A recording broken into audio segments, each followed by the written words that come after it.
Hello बच्चों, चलिए प्रश्न को देखते हैं। प्रश्न, धातु में मुक्त इलेक्ट्रॉनों के अपवाह वेग से आप क्या समझते हैं? अपवाह वेग तथा धारा घनत्व में संबंध स्थापित कीजिए। तो प्रश्न को आगे हल करें उससे पहले जो प्रश्न की मुख्य अवधारणा है उस पर विचार करते हैं। तो इस प्रश्न के लिए जो मुख्य अवधारणा है वह हो जाएगी धारा। अर्थात हम यहाँ पर यह देखेंगे कि धारा क्या होती है या धारा किसे कहते हैं। तो आवेशों के प्रवाह की दर को धारा कहते हैं।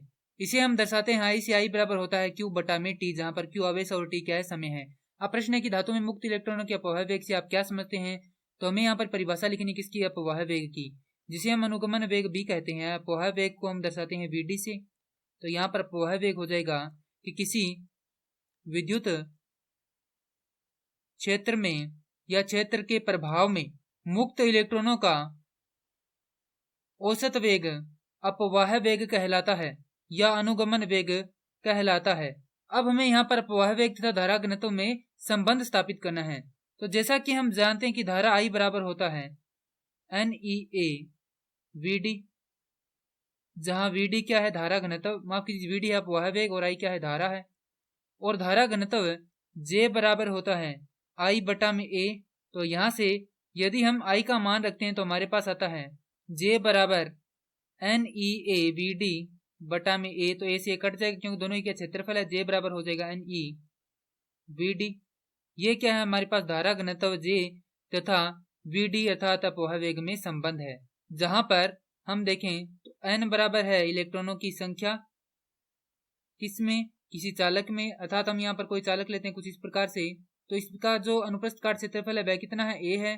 और यहाँ पर जो इसमें मुक्त इलेक्ट्रॉन है N, जिनकी संख्या कितनी N है, उनका अपवाह वेग कितना है? उनका अपवाह वेग है VD। और उन पर आवेश कितना है? E है। तो यहाँ पर E बराबर है आवेशों की संख्या या आवेश की मात्रा।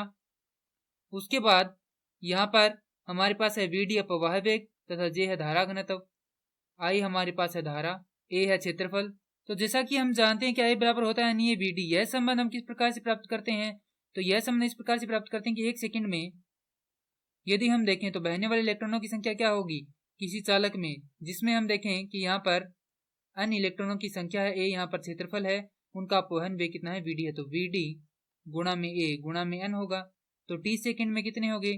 तो इनके साथ T का गुणा कर देंगे तो हमारे पास ये हो जाएगा यहाँ पर गुणा में T। अब यदि एक इलेक्ट्रॉन का आवेश कितना हो? एक इलेक्ट्रॉन का आवेश हो हमारे पास E, तो हमारे पास यहाँ पर कुल आवेश Q बराबर हो जाएगा VD गुणा में A गुणा में N गुणा में T गुणा में E। क्योंकि यहाँ पर इतनी कितने इलेक्ट्रॉन हमारे पास संख्या इतनी है, उसके साथ यदि E का गुणा कर देंगे तो हमारे पास कुल आवेश आ जाएगा। क्योंकि हम जानते हैं कि धारा बराबर होता है Q बटा में T, तो यहाँ से I बराबर Q का मान रखेंगे तो हमारे पास आएगा NEA VD। और ये क्या है? धारा में और अपवहन वेग में संबंध है। हमें यहाँ पर धारा घनत्व तथा अपवहन वेग में संबंध निकालना था, तो ये है हमारे पास धारा घनत्व तथा अपवहन वेग में संबंध। मैं आशा करता हूँ कि यह प्रश्न आपको समझ में आया होगा। धन्यवाद।